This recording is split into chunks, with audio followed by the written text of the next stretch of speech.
మీరు civil engineering distinction లో pass అయ్యారు. అదే విధంగా మీ ట్రాక్ రికార్డ్ చూస్తే వెరీ ఎక్సలెంట్. మీరు అదే లైన్ లో ఉంటే ఓ మంచి ఆర్కిటెక్టో లేదో బిల్డర్ అయ్యేవారు కదా. మరెందుకు ఐఏఎస్ అవ్వాలనుకున్నారు? ఒక ఐఏఎస్ ఆఫీసర్ గా సొసైటీలో పనిచేసి సోషల్ ఆర్కిటెక్ట్ అవుదామని సార్. సోషియాలజీ ఆప్షన్ లో మీకు వచ్చిన మార్క్స్ చూస్తే సోషియాలజీలో డాక్టరేట్ చేసిన వాళ్లకంటే ఎక్కువ మార్కులు వచ్చాయి. దానికి కారణం సమాజంలో ఉన్న అసమానతలను జీర్ణించుకుంటూ సోషియాలజీని చదివాను కనుక. రమణమూర్తి ఐఏఎస్ ప్రిన్సిపల్ సెక్రటరీ మీ నాన్నగారే కదా? అవును సార్. మీకు రిజర్వేషన్ ఉంది కదా, మరి దాన్ని ఎందుకు యూజ్ చేసుకోవట్లేదు? రిజర్వేషన్ యూజ్ చేసుకోవాల్సిన అవసరం నాకు రాలేదు సార్. ఒక ఐఏఎస్ ఆఫీసర్ అయ్యి ఏం సాధిద్దాం అనుకుంటున్నారు మీరు? Equitable and sustainable society. Okay miss Sandhya, you can go. Okay sir, thank you. Kamala, వస్తున్నానండి. ఫ్యాక్టరీకి వెళ్తున్నా. ఈయనొకరు ప్రతిరోజు ఫ్యాక్టరీకి వెళ్తున్నాను అంటూ చెప్తారు. వెళ్ళొస్తానంటే సరిపోతుంది కదా. లంచ్కి వచ్చేటట్లయితే నేను ఫోన్ చేసి చెప్తా. అలాగేనండి. Hi daddy. నువ్వేంట్రా మళ్ళీ కార్ పంచర్ అయిందా? లేదు డాడీ. మరి నా కార్ ఎక్కావేంటి? ఈ రోజు నుంచి నేను కూడా మీతో పాటు బిజినెస్ వ్యవహారాలు చూసుకుందాం అనుకుంటున్నాను. అదేంట్రా, నీకు బెంగళూరులో ఐఏఎం సీట్ వచ్చింది కదా, అది చదవటం నా లైఫ్ అంబిషన్ అన్నావు. తీరా సీట్ వచ్చిన తర్వాత బిజినెస్ వ్యవహారాలు చూసుకుంటానంటావేంటి? డాడీ, నేను వేరే ఫ్యాక్టరీలో జాయిన్ అవ్వాలంటే ఎంబీఏ చేయాలి.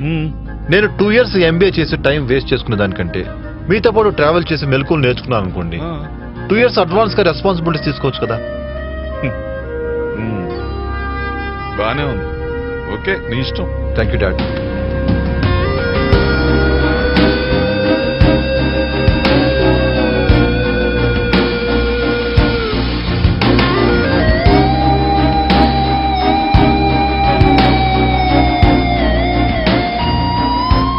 With all our teamwork and with your valuable suggestions, we are able to achieve our goal in the year 2013.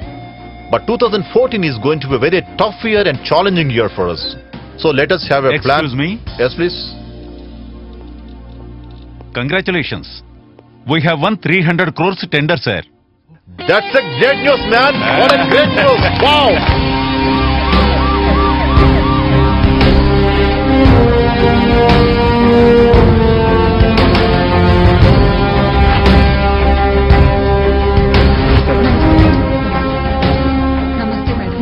నమస్తే మేడం. నమస్తే. జాయింట్ కలెక్టర్ గా ఛార్జ్ తీసుకుంటున్నందుకు congratulations madam. All the best.